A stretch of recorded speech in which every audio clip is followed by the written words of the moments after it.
हर हर महादेव, जय माता की। दोस्तों, आज बात करते हैं पितरों को शांत कैसे किया जाए, पितरों को खुश कैसे किया जाए।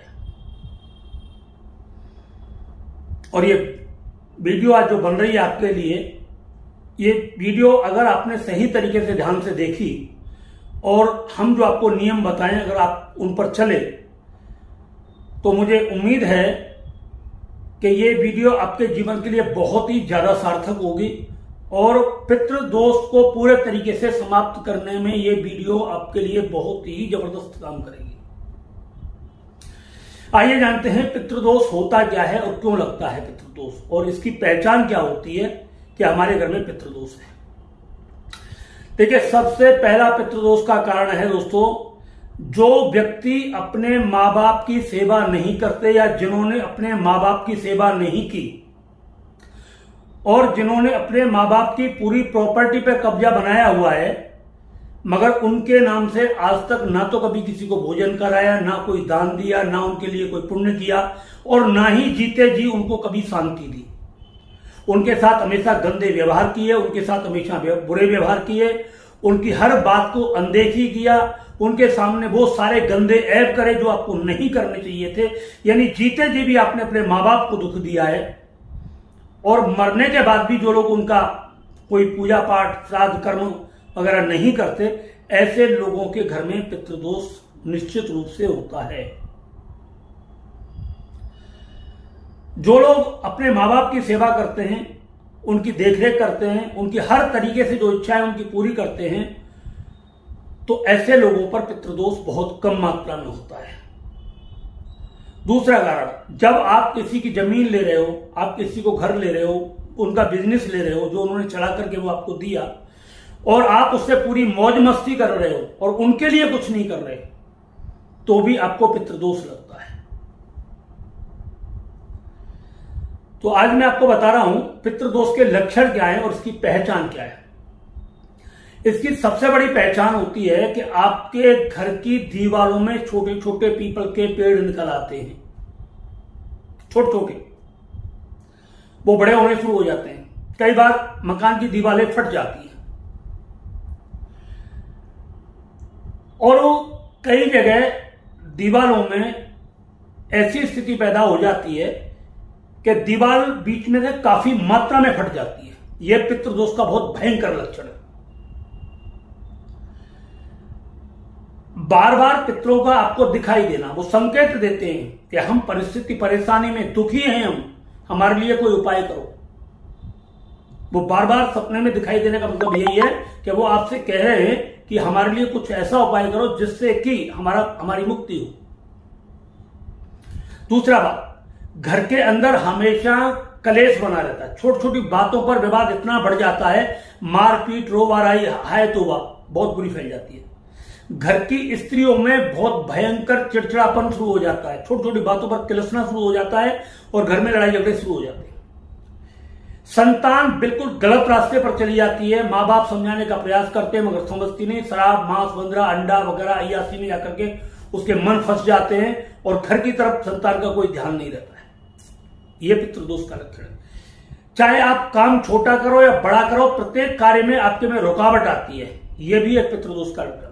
इनकम के सारे रास्ते पूरे तरीके से बंद हो जाते हैं, कर्ज पर कर्ज चढ़ना शुरू हो जाता है, कर्ज चुकने का नाम नहीं लेता, जमीन जायदाद, घर, प्रॉपर्टी आदि बिकनी शुरू हो जाती है। यह पितृदोष का लक्षण। बार बार एक्सीडेंट होना, यह भी एक पितृदोष का लक्षण है। घर के अंदर बार बार जवान मौत होना, यह भी पितृदोष का लक्षण है। घर के अंदर किसी व्यक्ति का पागल होना या पागल जैसी हरकतें करना, यह भी पितृदोष का लक्षण है। घर में कोई व्यक्ति निरंतर बीमार बने रहना, यह भी पितृदोष का लक्षण है। तो ऐसे बहुत सारे लक्षण पितृ के हैं। घर में कोई शादियां नहीं होती है, शादियां रुक जाती है, वंश की वृद्धि रुक जाती है, वंश नहीं बढ़ता आगे, और वंश अगर बढ़ भी गया तो उसको खाने को साधन नहीं होते, भूखे मरते हैं लोग, बेइज्जती होती है, घर घर जाकर के मतलब कहावत है कि भीख भी नहीं मिलती जब भयंकर पितृदोष होता है। तो तुम्हारी कितनी भी अच्छी बात हो, आपको आपकी सारी बातें लोगों को गलत लगनी शुरू हो जाती है।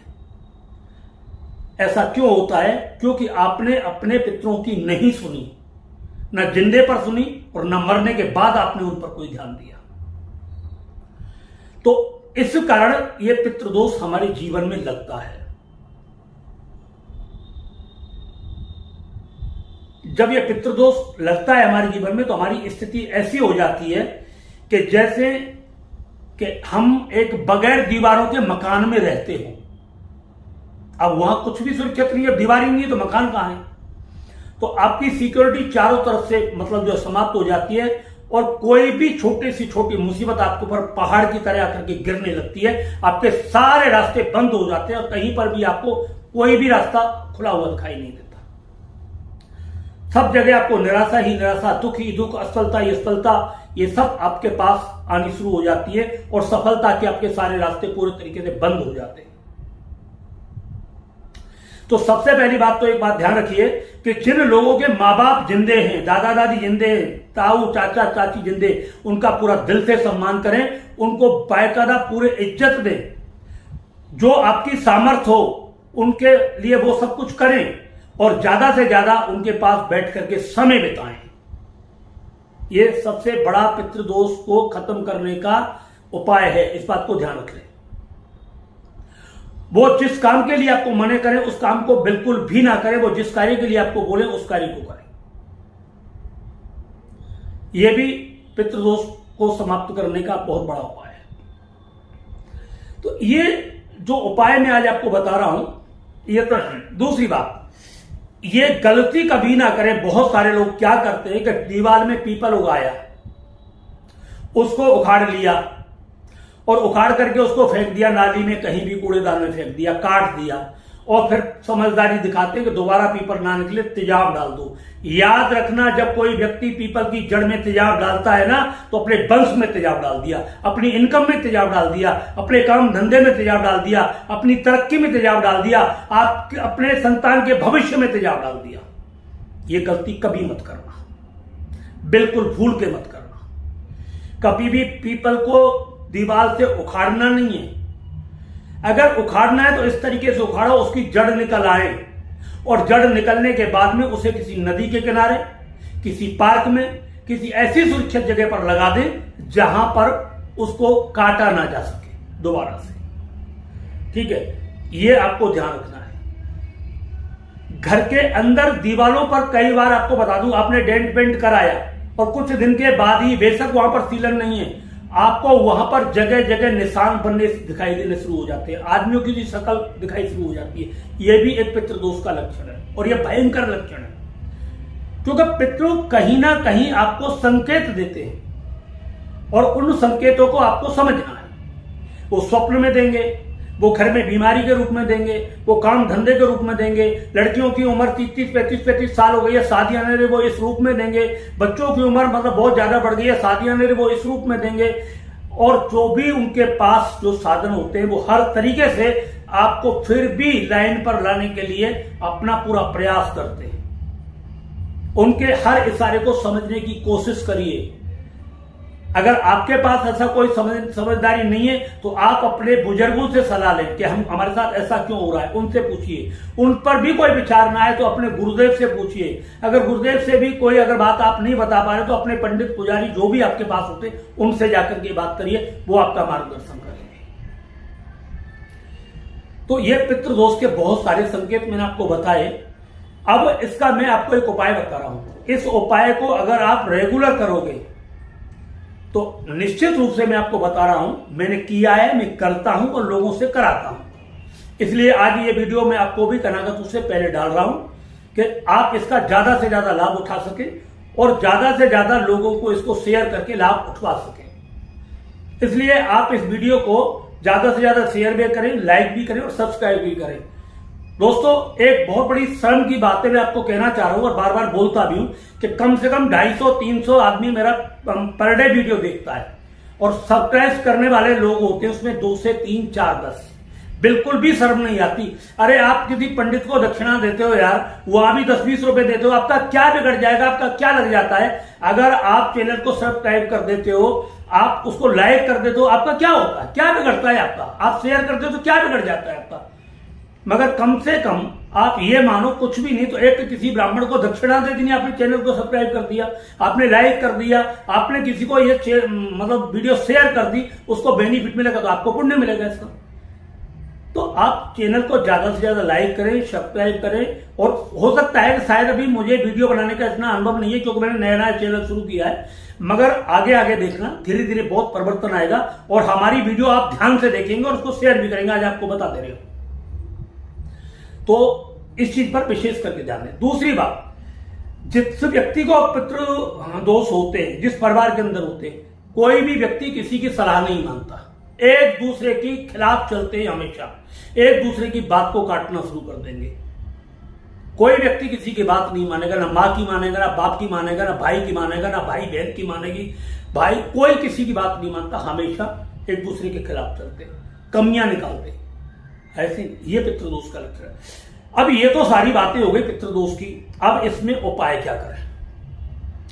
अब मैं इसका उपाय बताने जा रहा हूं और बहुत सटीक उपाय बताने जा रहा हूं, कर लेना, करके देख लेना। सबसे पहले आपको इस उपाय का बेस्ट साधन ये मिलेगा, मतलब पहला प्रभाव आपको दिखाई देगा, आपके घर में शांति शुरू हो जाएगी, आपके धीरे धीरे इनकम के रास्ते खुलने लगेंगे, घर में जो फालतू खर्चा होता था वो कम हो जाएगा, आपके घर का कलेश बहुत मात्रा में कम होना शुरू हो जाएगा, परिवार के सभी लोग एक जगह बैठ करके एक दूसरे की बातों से सहमत होना शुरू हो जाएंगे, घर की हर रुकावटें धीरे धीरे दूर होनी शुरू हो जाएगी, जो कारोबार आपका नहीं चलता था वो धीरे धीरे कारोबार आपका चलना शुरू हो जाएगा, बढ़ना शुरू हो जाएगा, लोगों में आपकी लोकप्रियता बढ़ने लगेगी और ये सब चीज आपके सामने आनी शुरू हो जाएगी। उपाय जो बताने जा रहा हूं ज्यादा बड़ा उपाय भी नहीं है, बहुत छोटा सा उपाय, आप कर लेना और करके इसको देखना, आपको 100% इसके रिजल्ट मिलेंगे। अब आपको करना क्या है, ये तो उपाय आपको पहले पूर्णमासी से और अमावस्या तक करना है, जो मैं आपको बताने जा रहा हूं। इसके बाद आपको बताऊंगा फिर उसे कैसे करना है। आपको करना है कि आपको एक मतलब जो है, जिस जो भी आप ब्राह्मण जमाते हो अपने घर में, पूर्णमासी के दिन पहले जरूर ब्राह्मण कराएं, एक स्त्री और पुरुष मतलब जो है मतलब ब्राह्मण और ब्राह्मणी को भोजन कराएं और खीर बनाएं, और खीर में मतलब जितनी मात्रा में बने उसमें थोड़ा सा लगभग 10-20-25 ग्राम तिल जरूर डालें, सफेद तिल, और उसमें थोड़ी सी कुछ बूंदे शहद की डाल दें और मिश्री डालें उसके अंदर, चीनी के बजाय आप मिश्री डालें, मिश्री से उसको मीठा करें, बूरा डाल सकते हैं, तो ये आपको उसके अंदर डालनी है। इसके बाद जो भी आपको खाना बनाना है वो आप खाना बनाएं, ठीक। इस खीर में से आपको ध्यान रखना है, इतनी खीर बनानी है आपको कि वो आपके पूरे परिवार के लिए भी हो जाए, और उस खीर का आधा हिस्सा कम से कम उसका आधा हिस्सा आपको लेना है और लेकर के एक मतलब किसी बड़े मतलब जो कौआओं को पानी वानी पिलाते हैं ना, वैसे मिट्टी के सकोरे से होते बहुत बहुत बड़े, उसमें आपको डालना है, वो खीर डालनी है उसमें। और खीर डालने के बाद में उसको मतलब वहां अपनी छत पर ले जाएं, कहीं भी ले जाएं उसे, वहां पर उस खीर को अपने पितरों के नाम से रख दें और एक तेल का दीपक दक्षिण दिशा की ओर मुंह करके जलाएं और वहां पर 2 अगरबत्ती जला दें, केवल ओनली 1, 2-3 नहीं 2 जलानी है, और वहीं पर एक किसी मिट्टी के पात्र में पानी भर के रख दें और दक्षिण दिशा की ओर मुंह करके कहें, हे पितृ देवताओं, हमसे जो भी गलती बनी हुई हो आप उसे हमें क्षमा करें, और आप जहां भी हो आप अपना ये भोजन ग्रहण करें खीर का, और जैसे खीर की मिठास है ये आप मतलब अपने अंदर उसे महसूस करें, वही मिठास हमारे परिवार में दें और हमारे जो भी कार्य रुके हुए उसको पूरा करें, और हमसे जो भी गलती हुई है उसके लिए आप हमें क्षमा करें, हमारे घर की सारी अलाय बलाएं आप पूरे तरीके से दूर करें और हमारी रक्षा और सुरक्षा करें।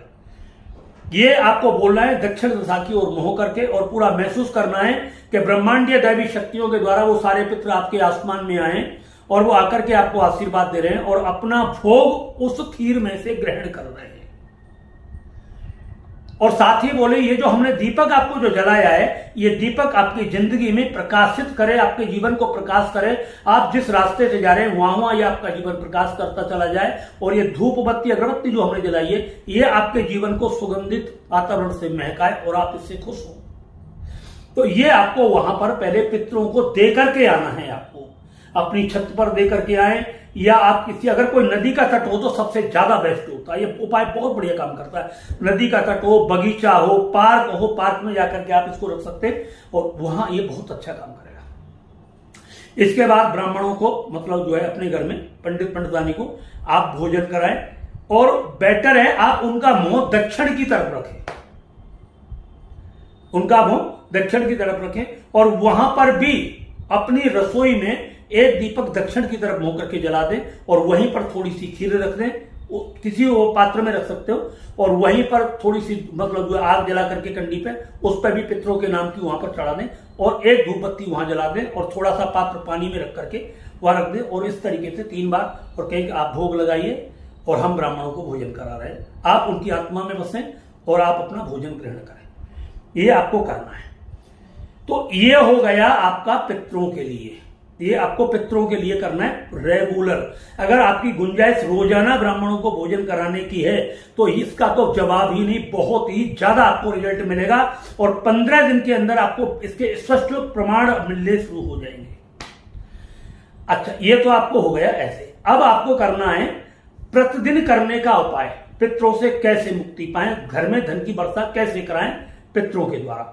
अब आपको बता देता हूं।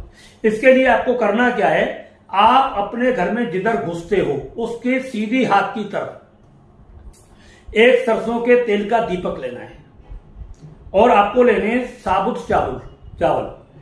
आपको साबुत चावल लेकर के नीचे जमीन पर बिछाने थोड़े से और उसके ऊपर दीपक जलाना है और दीपक की लौ आपको करनी है दक्षिण दिशा की तरफ, दक्षिण दिशा की तरफ करनी। यह पितरों के लिए दीपक है, जिस घर में पितृदोष है उसके लिए बता रहा हूं। जो मैंने घटनाएं बताई हैं वो सारी घटनाएं जिस घर में घट रही हो तो उनके लिए उपाय बता रहा हूं मैं। वो प्रतिदिन अपना एक दीपक नीचे चावल बिछा करके थोड़े से डाल करके उसके ऊपर मिट्टी का दीपक रख के और उसमें सरसों का तेल डाल के बत्ती डाल करके दक्षिण दिशा की दीपक की लौ होनी चाहिए, दक्षिण दिशा की तरफ ऐसे आपको दीपक जलाना है और वहीं पर आपको 2 बतासे रख देने और थोड़ी सी रख देनी है धूप बत्ती जला करके और आपको बोलना है कि ये भोग बतासे आपके भोग के लिए है, ये दीपक आपके जीवन में प्रकाश करने के लिए है और ये धूप बत्ती आपके जीवन को सुगंधित वातावरण करने के लिए है और हम ये आपके लिए कर रहे हैं पितृ देवता, हम आपके लिए कर रहे हैं हमारे घर में सुख शांति बने और हमारे कारोबार में वृद्धि हो, हमारे जीवन में धन की मतलब जो पूर्णता हो और कभी कोई कमी नहीं आए, हमारा परिवार दिन दूनी रात चौगुनी तरक्की करे। आपको जो बोलना है आप बोलते चले जाना, रुकना मत, बोलते चले जाना। जब आपको लगे ठीक है और आपको ऐसा महसूस होना शुरू हो जाए कि हाँ उनके आशीर्वाद हमें मिल गए, आप उस वक्त शांत हो जाए, हाथ जोड़े और वहां से हो जाए। आप रखना चाहें तो थोड़ा एक दीपक में पानी भी रख सकते हैं, नहीं रखना चाहें तो कोई दिक्कत नहीं। अब आपको सुबह उसे उठाना है, उठा करके किसी पॉलीथीन के अंदर वो सारा सामान डाल देना है, दीपक भी डाल देना है, चावल भी डाल देने, बतासे भी डाल देने। अब आपका 1 महीना हो गया, उठा करके किसी नदी में गए और जाकर के उसको पूरा विसर्जन कर दिया, फिर अपनी क्रिया ऐसी चालू करके रख दी। आप ऐसे करिए, 6 महीने लगेंगे, 6 महीने में जिंदगी का नक्शा बदल जाएगा, शकल बदल जाएगी, काम धंधे के हालचाल बदल जाएंगे, परिवार की रौनक बदल जाएगी, घर में इनकम के रास्ते बदल जाएंगे, आने जाने के साधन बदल जाएंगे, व्यवहार बदल जाएगा, घर से बीमारी चली जाएगी, जो भी मुसीबत जीवन में आई थी सारी की सारी पूरी तरीके समाप्त हो जाएगी। उपाय बहुत छोटा है, करने में आपको बड़ा लग सकता है मगर बहुत ही सरल उपाय है। और मेरी बात सुनो, जगह जगह भीख मांगते हो, जगह जगह बदनामी कराते हो, जगह जगह बेइज्जती होती है, अगर इस उपाय को करने से आपकी ये सारी जीवन की मुसीबतें दूर हो जाए तो उपाय छोटा है बड़ा है, इस बात को सोचिए पहले ध्यान से। तो अगर अपने घर में खुशहाली चाहते हो, अपने पितरों को शांति चाहते हो, अपने जीवन में तरक्की चाहते हो, अपने परिवार को खुश देखना चाहते हो तो आज ही इस उपाय को अपनाएं। दोस्तों मैं आपसे फिर कहता हूं कि हमारे पास अपना एक तैयार किया हुआ वैदिक कल्प है और जो विशेष मंत्रों के द्वारा ही उसको हम सिद्ध करते हैं, विशेष मंत्रों के द्वारा, और जिसका प्रभाव 3 से 6 घंटे में आपके ऊपर बिल्कुल स्पष्ट रूप से दिखाई देना शुरू हो जाता है। किसी भी प्रकार का मानसिक तनाव हो, तंत्र मंत्र हो, जादू टोना हो, पितृदोष हो, ग्रह कलेश हो, लड़ाई झगड़ा हो, मारपीट करने की आदत हो, नशे की आदत हो और काम धंधे में रुकावट आ रही हो, किसी भी तरीके से आपको कुछ भी ऐसी प्रॉब्लम है जहां आपको लाखों प्रयास करने के बाद भी अगर वो सफल नहीं हो रहे तो आप हमारे कार्यालय से वैदिक कल्प मंगा सकते हैं और सुबह शाम उसकी 5 से 6 बूंद आपको केवल लेनी है। और जैसे वो 5 से 6 बूंद आपके जीवन में शरीर में जाती हैं, आपके जीवन में एक चमत्कार होना शुरू हो जाता है। आप इसे कभी भी मंगा सकते हो, जबरदस्ती कोई नहीं है। आपको लगता है तो मंगाइए, नहीं लगता है तो आराम से अपने खुश रहिए। जो उपाय बताया है उसी को आप ध्यान से करिए। अगर आपको वीडियो अच्छा लगा हो, इसे ज्यादा से ज्यादा शेयर करें और मेरे चैनल को, इसको फिर मैं बोल रहा हूं, इसको ज्यादा से ज्यादा सब्सक्राइब करें और इसको लाइक भी करें। इसी के साथ मैं अपनी वाणी को विराम देता हूं। धन्यवाद। हर हर महादेव।